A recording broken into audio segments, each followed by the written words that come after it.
কেমন আছো বন্ধুরা? আজ শনিবার, আজকে আমার সাথে এরকম ঘটে যাবে আমি ভাবতেও পারিনি। তো ভয় করছিল ভীষণ, কিন্তু এতটা ভয় নিয়ে তবুও বুকের ভেতর সাহস করে আমি ভিডিওটা করেছি। তোমরা ভিডিওটা শেষ পর্যন্ত দেখলে সবই বুঝতে পারবে। তবে বেশি কথা না, চলো ভিডিওটা দেখতে থাকো। বন্ধুরা, আমি কিন্তু কাজের উদ্দেশ্যে এসেছিলাম মালিদেপুর। তো মালিদেপুর থেকে কাজ করে বাড়িতে ফিরছি। তোমরা যারা মালিদেপুর থেকে এই ভিডিওটা দেখছো তারা ভিডিও একটু কমেন্ট রেখে যাবে। এখন ক্যামেরার সামনে যে জায়গাটা দেখছো এটা হচ্ছে গোপালপুর থেকে কিছুটা আগে। তো আমার এই জায়গাটা খুবই ভালো লাগে বন্ধুরা। দুই সাইডে কটা বড় বড় গাছ আছে, আর খুব সুন্দর এই জায়গাটা। যদি তীব্র রোদের সময় এই জায়গাটায় আসো, মন চাবে একটু দাঁড়িয়ে যাওয়ার জন্য। তো আসলে আমি যে ভিডিওটা করছি, তোমাদের সাথে যে কথাটা বলছি, ভিডিওটা দেখার উদ্দেশ্য কী ছিল? ভিডিওটা দেখার উদ্দেশ্য ছিল আমি অসহায় মানুষদের সাহায্য করছি। তো বন্ধুরা, বেশি দেরি করব না আর বেশি সময় নেব না, চলো এখনই আমি ভিডিও কেটে এগিয়ে দিয়ে অসহায় মানুষদেরকে কাছে নিয়ে যাই। তো আমার সামনে একটা ভ্যান দাঁড়িয়ে আছে, তো ওখানে গিয়ে দেখি তারা কি করছে।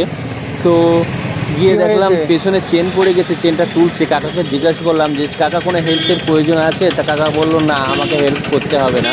তো আমি এখান থেকে বেরিয়ে গেলাম অন্য এক কাউকে, কারণ সে কাকা বলছে যে আমাকে হেল্প করতে হবে না। তাই আমি অন্য একজনকে আবার খুঁজে পাই কিনা দেখি। তো প্রায় 10 মিনিট মতো বাইক চালাইয়ে আমি এক জায়গায় দাঁড়িয়েছি, কারণ আমার পিছনে একজন আসছে। তো তাকে আমি দাঁড় করাবো। তো দাঁড় করিয়ে তাকে জিজ্ঞাসা করবো সে টিফিন খেয়েছে কিনা। তো আমি চাচাকে ডাকবো। বলছি, কোথায় যাচ্ছ? কোথায় বাড়ি যাচ্ছি। বাড়ি যাচ্ছ? কোথায় গিয়েলে? এলাম এই খোলা কোথায়? বলছি, সকাল থেকে কিছু খেয়েছো? আমার কাছে একটা টিফিন আছে, টিফিনটা দিতাম যদি খাও। আমি কাজে যাওয়ার বাড়ি যাওয়ার সময় আমি একজনের জন্য একটা করে টিফিন নিয়ে যাই, ঠিক আছে?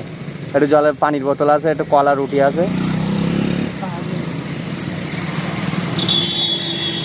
তাই বলছিলাম। আচ্ছা ঠিক আছে, তাহলে অন্য কাউকে দিয়ে দেবো।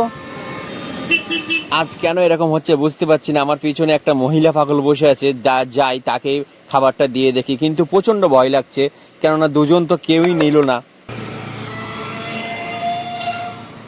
এই যে, খেয়েছো?